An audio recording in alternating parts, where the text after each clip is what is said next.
विधि 22 साल की नवयुवती थी, जिसका अपनी दादी के अलावा दुनिया में कोई नहीं था। अचानक एक दिन दादी की मौत हो गई। विधि अब दुनिया में बिल्कुल अकेली रह गई थी। उसके बॉयफ्रेंड सनी के अलावा अब उसका इस दुनिया में कोई सहारा नहीं था। एक दिन विधि दादी की अलमारी खोलती है, जिसमें उसे एक पुरानी बैंक की पासबुक और लॉकर की चाबी मिलती है। विधि बहुत हैरान हो जाती है। वह जानती थी दादी कितनी मुश्किलों से घर चला रही थी। फिर ऐसे में उनके पास से मिली ये लॉकर की चाबी देखकर विधि के मन में सवालों की झड़ी लग गई थी। ऐसा क्या है उस लॉकर में जिसके बारे में दादी ने उसे आज तक नहीं बताया? सवाल बहुत सारे थे जिनका जवाब ढूंढना था। दादी की डेथ सर्टिफिकेट लेकर जब वो बैंक पहुंची तो उसे दादी की लॉकर का एक्सेस मिल गया। उत्सुकतावश उसने लॉकर खोला तो उसमें सिर्फ उसे कुछ कागज दिखाई दिए। विधि कागज लेकर घर लौट आई। उन कागजों के मुताबिक मंथनपुर में एक बड़ी हवेली दादी के नाम थी। इतनी बड़ी हवेली है दादी के पास और हम सालों से इस 2 कमरे के किराए के मकान में जी रहे हैं। ऐसा क्यों किया दादी ने? खैर जो भी बात हो, अब तो ये हवेली मेरी है। मैं कल ही मंथनपुर के लिए निकलती हूँ। अगले ही दिन वो मंथनपुर के लिए निकल गई थी। बड़ी अजीबोगरीब सी जगह थी ये। मेन रोड से हवेली की तरफ जाने वाली सड़क बिल्कुल सुनसान थी। गाड़ी तो क्या, पैदल चलता हुआ भी कोई इंसान नहीं दिख रहा था। सड़क पर गहरा सन्नाटा पसरा हुआ था। सड़क के दोनों तरफ घने ऊंचे पेड़ लगे थे। इतने पेड़ पौधे होने पर भी वहां किसी भी पक्षी का कलरव नहीं था। कोई जानवर नहीं। धीरे धीरे अंधेरा हो रहा था। सड़क किनारे लगे घने पेड़ अब जंगल की तरह दिखाई पड़ रहे थे। सड़क पर फैली खामोशी अब विधि को डरा रही थी। कुछ ही देर में वो पैदल चलते हुए हवेली तक पहुंच गई थी। हवेली काफी पुरानी दिखाई पड़ रही थी। ऐसा लगता था कि सालों से वहां किसी ने पैर ही नहीं रखा। हवेली के 500 मीटर के दायरे में गिने चुने ही मकान थे और जो थे वो भी खाली पड़े हुए थे। विधि के मन में कुछ अजीब सी उथल पुथल मची हुई थी। मेन गेट खोलकर वो हवेली के अंदर पहुंच गई। अंदर का नजारा देखकर वो दंग रह गई थी। पूरी हवेली जगमगा रही थी। अंदर महंगे फर्नीचर और सजावटी सामान देखकर विधि का मुंह खुला का खुला रह गया था। अरे वाह, ये हवेली तो बहुत वेल मेंटेन्ड है।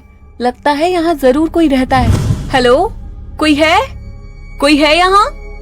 विधि पूरी हवेली में घूमकर वहां रहने वाले व्यक्ति को ढूंढ रही थी। ढूंढते ढूंढते वो हवेली के अंदर आकर देखने लगती है।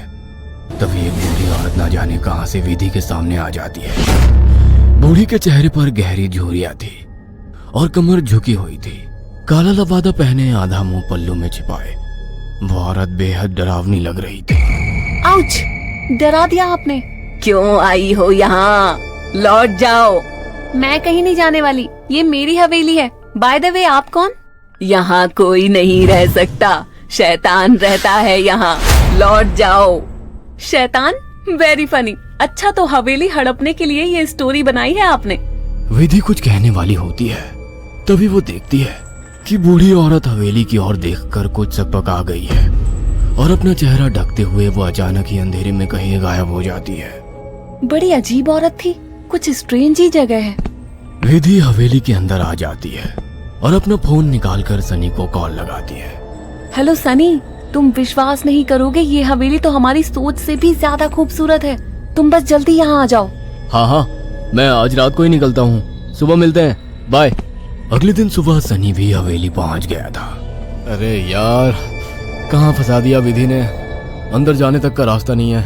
हर तरफ झाड़ियाँ, पेड़ पौधे। ऊपर से मुझे कहा कि मेरी सोच से भी ज्यादा खूबसूरत है हवेली माय फोर्ट। सनी बड़बड़ाता हुआ मेन गेट से अंदर जा रहा था।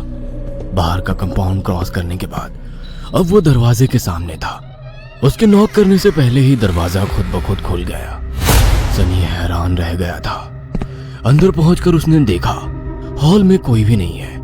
विधि को पुकारते हुए वो अंदर बेडरूम की ओर बढ़ गया। बेडरूम के अंदर का नजारा देखकर सनी ने दांतों तले उंगलियां दबा ली। विधि अंदर बेड पर बैठी हुई थी। उसके लंबे बाल खुले हुए थे और उसके चेहरे को ढके हुए थे। बालों के बीच से उसकी लाल खून आंखें दिखाई पड़ रही थी। दोनों हाथ और पैरों की मदद से वो बेड पर ऐसे बैठी हुई थी मानो कोई जानवर हो। उसकी खूबसूरती गुलाबी त्वचा जगह जगह से कटी थी और सफेद पड़ गई थी। विधि को देखकर सनी जोर से चिल्लाया, विधि, ये क्या हो गया तुम्हें? सनी की बात सुनकर विधि ने डरावने अंदाज में गर्दन टेढ़ी की। अब उसके चेहरे पर से कुछ बाल हट गए थे। वह भयानक आवाज के साथ हंसने लगी। उसके मुंह से किसी जानवर की तरह लार गिर रही थी। अचानक ही वह पूरी ताकत से चिल्लाई। विधि के बाल हवा में उड़ रहे थे और चेहरा चीखते हुए और भी भयानक होता जा रहा था। काले दांत और सफेद पड़ चुकी आंखें आकार में बड़ी होती जा रही थी। सनी के अंदर और देख पाने की ताकत नहीं बची थी। अपनी पूरी ताकत लगाकर वो कमरे से बाहर की तरफ भागा। बाहर हवेली के दरवाजे तक पहुंचा ही था कि विधि की दर्द से भरी आवाज सुनाई पड़ी। सनी, मुझे छोड़कर मत जाओ, मुझे बचा लो। सनी, ये मुझे नहीं छोड़ेगा। बहुत दर्द हो रहा है, बहुत दर्द हो रहा है। विधि जोर जोर से रो रही थी और सनी को रोकने के लिए बोल रही थी। विधि की ऐसी दर्द भरी आवाज सुनकर सनी तड़प उठा और दौड़कर उसके कमरे की तरफ वापस आ गया। ये सब क्या हो गया विधि? ये सब क्या हो गया? मैं क्या करूं, बोलो। बहुत भूख लगी है, तेरा खून पीना है। इतना कहकर विधि अजीब तरीके से मुस्कुराने लगती है और अपने हाथों और पैरों की मदद से जमीन पर रेंगते हुए सनी की ओर बढ़ती है। सनी बिजली सी तेजी दिखाकर कमरे से बाहर निकल आता है और कमरे का दरवाजा बाहर से बंद कर देता है। सनी की कुछ समझ नहीं आ रहा था। वह विधि की मदद करना चाहता था। उसे ऐसी हालत में छोड़ना उसे मौत के मुंह में धकेलने जैसा था। वह बाहर जाकर मदद मांगने का निर्णय लेता है और तुरंत बाहर निकल आता है। हवेली के अंदर दूर दूर तक केवल सन्नाटा छाया हुआ था। अंदर से रह रहकर विधि की दर्द भरी चीखें सुनाई दे रही थी। मदद की उम्मीद में सनी दौड़ते हुए आगे भागे जा रहा था। तभी उसकी नजर एक चर्च पर पड़ी। चर्च काफी जर्जर हालत में था। सनी इधर उधर देखता हुआ अंदर पहुंच गया। दोनों हाथ आपस में बांधकर वो फूट फूट कर रो रहा था। Please God help me, please. कहाँ जाऊं मैं? किससे मदद मांगू? प्लीज। कोई प्रॉब्लम है क्या?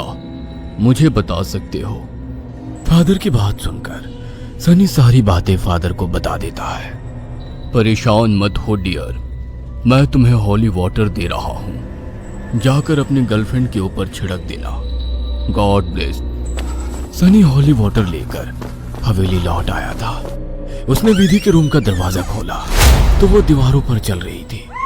उसके मुंह से खून बह रहा था और वो जोर जोर से हंस रही थी। दरवाजा खुला देख उसने टेढ़ी सी नजर से सनी को देखा और दीवार से नीचे कूदकर उसकी ओर बढ़ने लगी। सही समय पर सनी ने हॉली के ऊपर छिड़क दिया। विधि एक जोरदार चीख के साथ दूर जा गिरी और एक काला सा साया कमरे से बाहर की तरफ जाता हुआ दिखाई दिया। विधि, वो चला गया। तुम ठीक हो? हाँ, वो चला गया, लेकिन अब वो अकेला नहीं आएगा। वो बुढ़िया सही कहती थी, ये घर नहीं शैतान का बसेरा है। यहाँ एक नहीं 5 शैतानी ताकत है। जल्दी चलो विधि, हम यहाँ से दूर निकल जाएंगे। सनी विधि को सहारा देकर ले जाने लगता है। तभी विधि की आंखें पलट जाती है और वो सनी को दूर धकेल देती है। सनी जाकर दीवार में टकरा जाता है। तभी फादर वहां आ जाते हैं। मैं जानता था यहाँ एक नहीं बल्कि कई शैतान हैं जो तुम्हें नुकसान पहुंचाने की कोशिश जरूर करेंगे। तुम्हारी दोस्त पोजेस्ड है, यह आसानी से उसका शरीर नहीं छोड़ेंगे। मुझे ही कुछ करना होगा। फादर हॉली वाटर को विधि पर छिड़कते हैं जिससे कुछ पल के लिए शैतान कमजोर हो जाता है। उसी समय वे दोनों उसे बेड से बांध देते हैं। उसके बाद फादर प्रेयर बोलने लगते हैं और वाटर की कुछ बूंदें उसके ऊपर गिराने लगते हैं। विधि पूरी ताकत लगाकर चीख रही थी। फिर कुछ देर बाद अचानक उसने चीखना बंद कर दिया। भयंकर सी आवाज में उसने कहा, ये मेरा शिकार है, तुझे क्या लगता है इसे बचा लेगा? इसके बाद विधि ने झटके से अपने दोनों हाथों पर बंधी रस्सी को खींचकर तोड़ दिया और अपने हाथों और पैरों को उल्टी दिशा में मोड़ने लगी। कट कट की आवाज के साथ उसकी हड्डियों के टूटने की आवाज आ रही थी। विधि की दिल को चीरती चीखों को सुनकर सनी की आंखों से भी आंसू बह रहे थे। फादर ने वाटर छिड़कते हुए विधि के चारों ओर एक गोला बना दिया। अब वो उस गोले से बाहर नहीं आ पा रही थी। फादर लगातार प्रेयर कर रहे थे। अचानक कड़ाक की आवाज आई और विधि की गर्दन पीछे की तरफ घूम गई। विधि का शरीर निढाल होकर जमीन पर गिर गया। सनी पागलों की तरह विधि विधि चिल्ला रहा था। फादर के लिए इस समय सनी की जान बचाना जरूरी था, इसलिए वे उसे घसीटते हुए हवेली से बाहर ले आए और दरवाजे पर वाटर छिड़क कर वहां से बाहर आ गए। सनी अभी भी जमीन पर सिर टिकाकर फूट फूट कर रो रहा था और फादर की आंखों में विधि को ना बचा पाने की तकलीफ साफ दिखाई दे रही थी। अगर आपको हमारी ये कहानी पसंद आई हो तो इसे लाइक और शेयर करना ना भूलें।